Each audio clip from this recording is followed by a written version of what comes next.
कृपया चैनल को सब्सक्राइब करें। धन्यवाद। ओम नमः शिवाय। हर हर महादेव। भगवान भोलेनाथ आप सभी भक्तों पर सदैव ही अपनी कृपा बनाए रखे। मित्रों, देवों के देव महादेव बहुत ही भोले माने जाते हैं, इसलिए इनका एक नाम भोलेनाथ भी है। वैसे तो भगवान भोलेनाथ अपने भक्तों की क्षणिक मात्र की भक्ति से ही प्रसन्न हो जाते हैं और इसलिए उन्हें प्रसन्न करने के लिए किसी भी तरह के विशेष पूजन की आवश्यकता नहीं होती। परंतु कई भक्त शिवजी की विशेष कृपा पाने के लिए सोमवार का व्रत और पूजन करते हैं। मित्रों, सोमवार के व्रत को लेकर मान्यता है कि इस व्रत को करने से भगवान शिव अपनी भक्तों की सभी मनोकामना बहुत जल्दी ही पूरी करते हैं।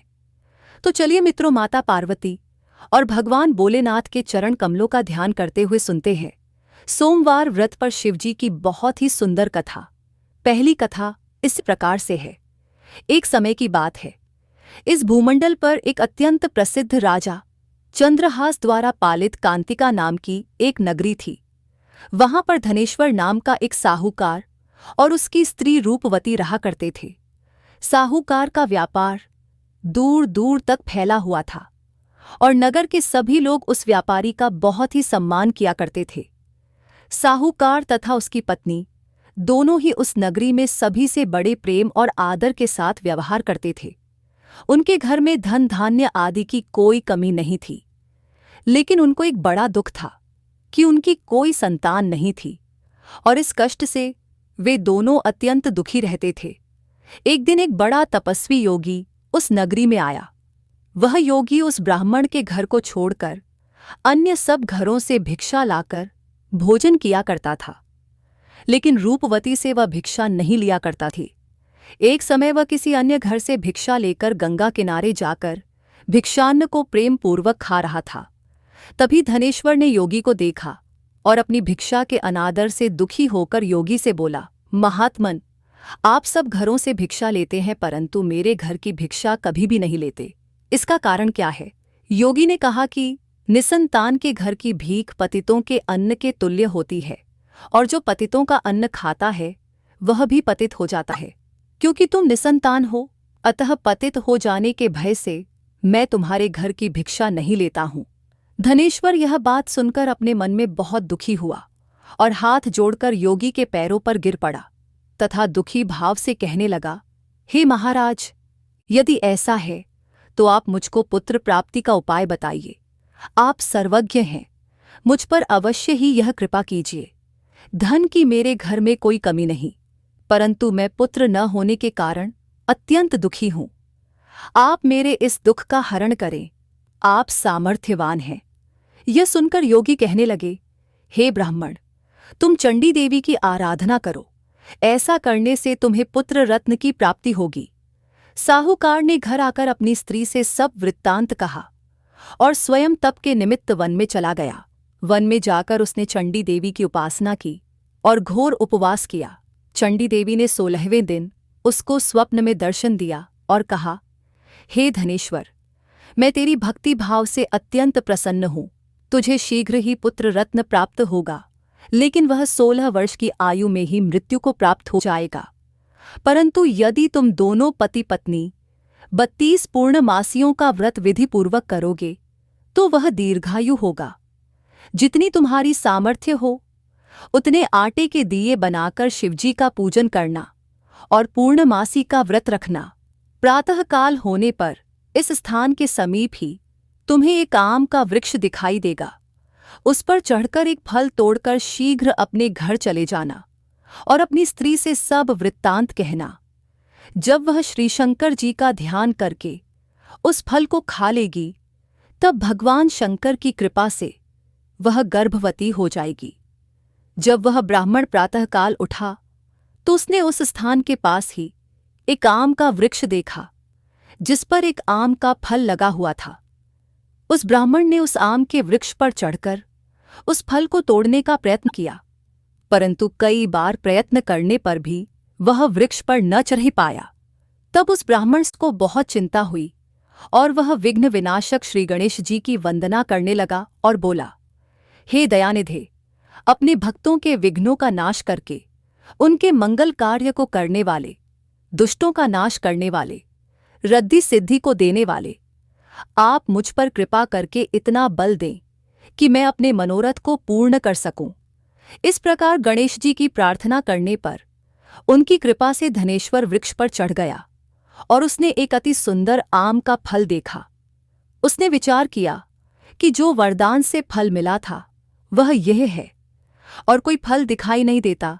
उस धनेश्वर ब्राह्मण ने जल्दी से उस फल को तोड़कर अपनी स्त्री को लाकर दिया, और उसकी स्त्री ने अपने पति के कथनानुसार उस फल को खा लिया। इसके पश्चात वह गर्भवती हो गई। देवी जी की असीम कृपा से उसे एक अत्यंत सुंदर पुत्र की प्राप्ति हुई, जिसका नाम उन्होंने देवीदास रखा। माता पिता के हर्ष और शोक के साथ वह बालक शुक्ल पक्ष के चंद्रमा की भांति बढ़ने लगा। भवानी की कृपा से वह बालक बहुत ही सुंदर, सुशील और पढ़ने में बहुत ही निपुण हो गया। चंडी देवी की आज्ञानुसार उसके माता पिता ने 32 पूर्णमासी का व्रत रखना प्रारंभ कर दिया था, जिससे उसका पुत्र दीर्घायु हो जाए। 16वां वर्ष लगते ही देवीदास के माता पिता को बड़ी चिंता हो गई कि कहीं उनके पुत्र की इस वर्ष मृत्यु न हो जाए।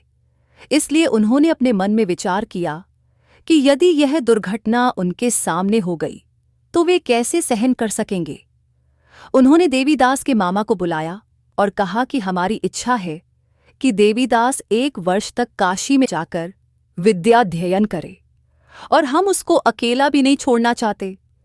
इसलिए साथ में तुम चले जाओ और 1 वर्ष के पश्चात इसको वापस लौटा लाना। सब प्रबंध करके उसके माता पिता ने काशी जाने के लिए देवीदास को एक घोड़े पर बैठाकर उसके मामा को उसके साथ विदा कर दिया। धनेश्वर ने अपनी पत्नी के साथ अपने पुत्र की मंगल कामना तथा दीर्घायु के लिए भगवती दुर्गा की आराधना और पूर्णमासियों का व्रत करना आरंभ कर दिया। इस प्रकार उन्होंने 32 पूर्णमासी का व्रत पूरा किया। कुछ समय पश्चात एक दिन वह दोनों मामा और भांजा मार्ग में रात्रि बिताने के लिए किसी ग्राम में ठहरे हुए थे। उस दिन उस गांव में एक ब्राह्मण की अत्यंत सुंदरी, सुशीला, विदुषी और गुणवती कन्या का विवाह होने वाला था। जिस धर्मशाला के अंदर वर और उसकी बारात ठहरी हुई थी, उसी धर्मशाला में देवीदास और उसके मामा भी ठहरे हुए थे। संयोगवश कन्या को तेल आदि चढ़ाकर मंडप आदि का कृत्य किया जा रहा था, लेकिन लग्न के समय वर को धनुर्वात मतलब एक वायु रोग, जिसमें शरीर धनुष की तरह झुककर टेढ़ा हो जाता है, हो गया। इस कारण वर के पिता ने अपने कुटुंबियों से परामर्श करके निश्चय किया कि यह देवीदास मेरे पुत्र जैसा ही सुंदर है, मैं इसके साथ ही लग्न करा देता हूँ और बाद में विवाह के अन्य कार्य मेरे लड़के के साथ हो जाएंगे। ऐसा सोचकर उन्होंने देवीदास के मामा से जाकर बोला कि तुम थोड़ी देर के लिए अपने भांजे को हमें दे दो, जिससे विवाह के लग्न के सारे कृत्य सुचारू रूप से हो सके। तब उसका मामा कहने लगा कि जो कुछ भी कन्यादान के समय वर को मिले वह सब हमें दे दिया जाए, तो मेरा भांजा इस बारात का दूल्हा बन जाएगा। यह बात वर के पिता ने स्वीकार कर ली और उसने अपने भांजे को वर बनने के लिए भेज दिया, और उसके साथ सब विवाह कार्य रात्रि में विधिपूर्वक संपन्न हो गया। तो पत्नी के साथ वह भोजन न कर सका और अपने मन में सोचने लगा कि न जाने यह कैसी स्त्री होगी। वह एकांत में इसी सोच में डीएच गया तथा उसकी आंखों में आंसू आ गए।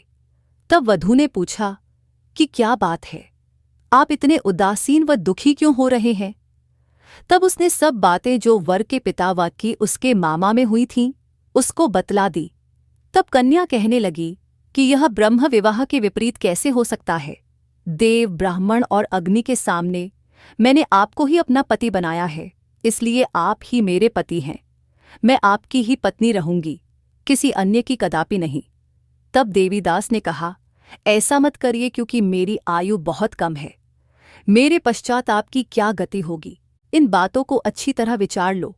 परंतु वह दृढ़ विचार वाली स्त्री थी, बोली कि जो आपकी गति होगी वही मेरी गति होगी। हे स्वामी, आप उठिए और भोजन करिए, आप निश्चय ही भूखे होंगे। इसके बाद देवीदास और उसकी पत्नी दोनों ने भोजन किया तथा शेष रात्रि को वे सोते रहे। प्रातःकाल देवीदास ने अपनी पत्नी को 3 नगों से जड़ी हुई एक अंगूठी दी, एक रूमाल दिया और बोला, हे प्रिये, इसे लो और संकेत समझकर स्थिर चित्त हो जाओ। मेरा मरण और जीवन जानने के लिए एक पुष्प वाटिका बना लो, उसमें सुगंधि वाली एक नव मल्लिका लगा लो, उसको प्रतिदिन जल से सींचा करो और आनंद के साथ खेलो कूदो तथा उत्सव मनाओ।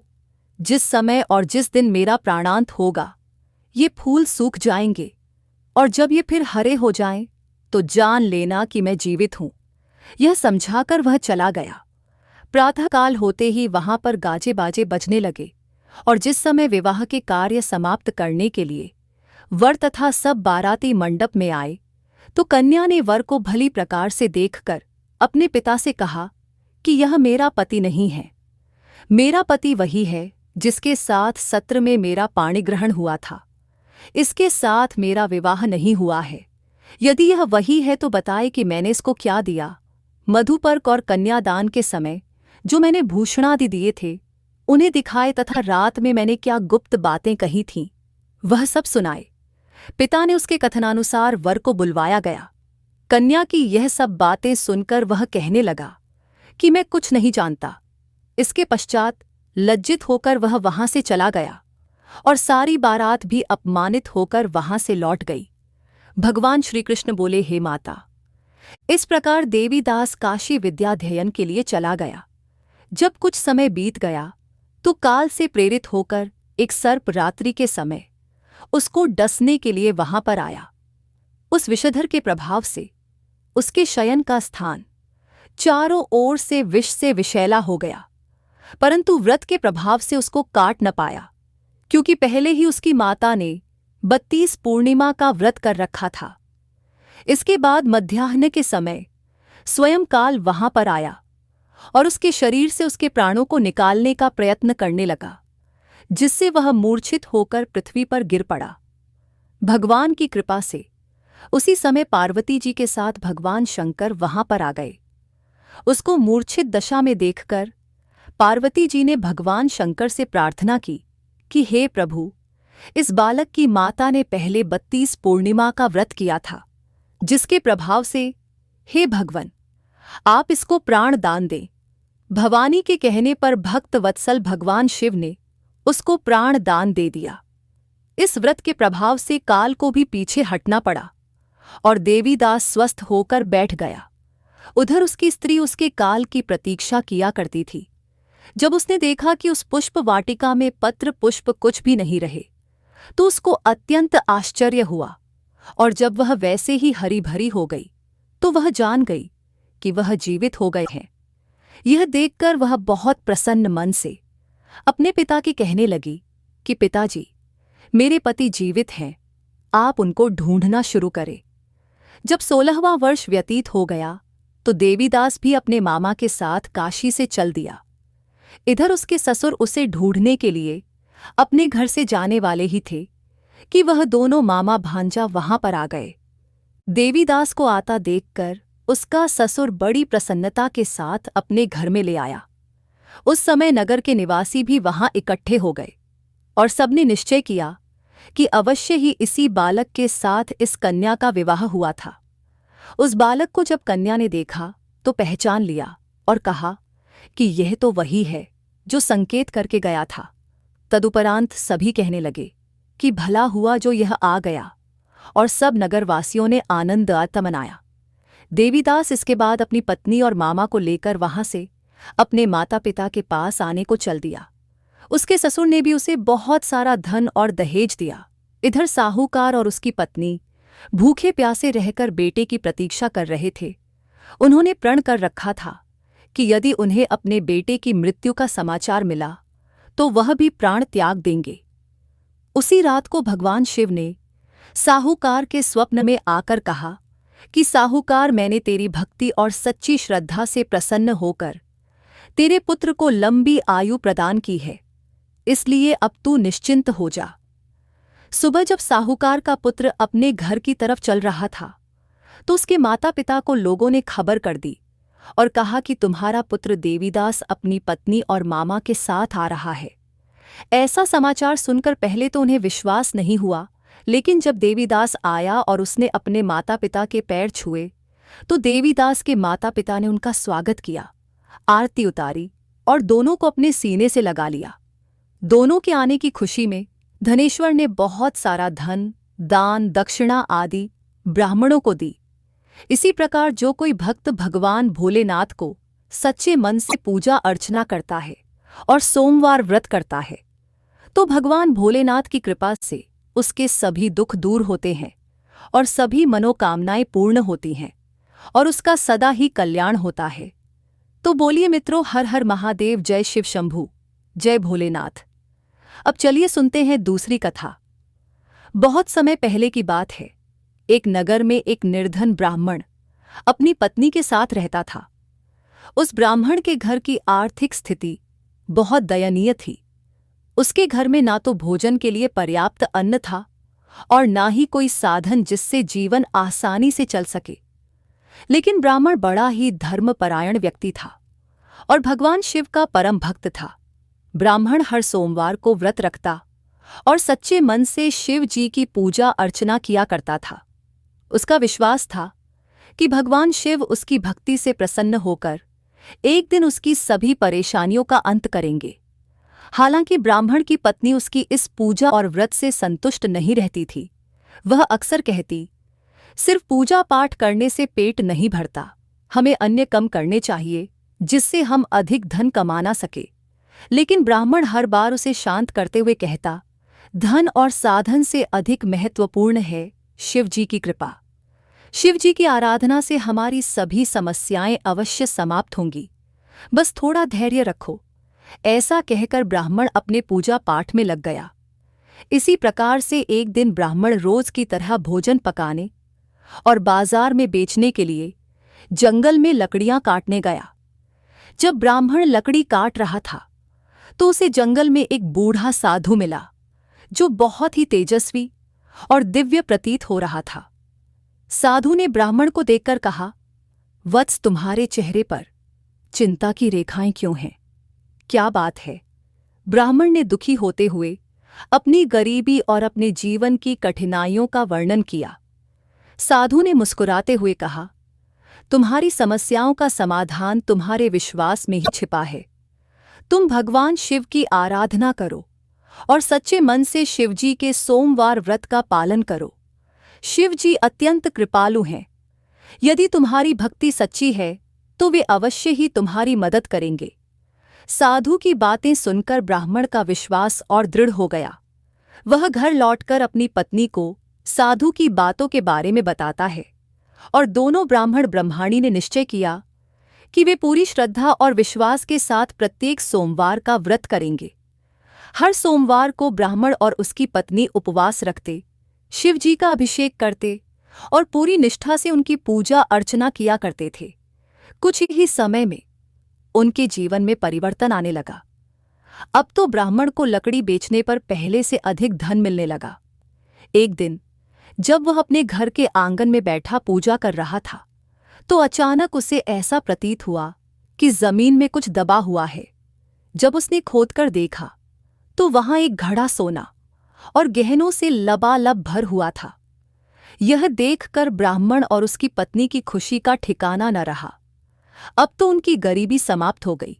उनकी भक्ति और श्रद्धा ने उन्हें भगवान शिव की कृपा का पात्र बना दिया था। ब्राह्मण ने सारा श्रेय भगवान शिव को दिया और कहा, यह सब शिव जी की कृपा है। अगर हम सच्चे मन से उनकी आराधना करें तो वह हर कष्ट हर लेते हैं।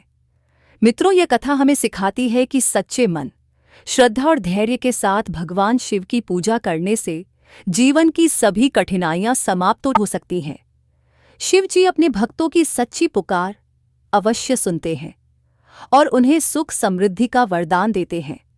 शिव जी में सोमवार व्रत का महत्व इसी में निहित है कि यह व्यक्ति को न केवल आंतरिक बल देता है बल्कि उसके जीवन में सकारात्मक परिवर्तन भी लाता है। कथा समाप्त हुई। बोलिए मित्रों, हर हर महादेव।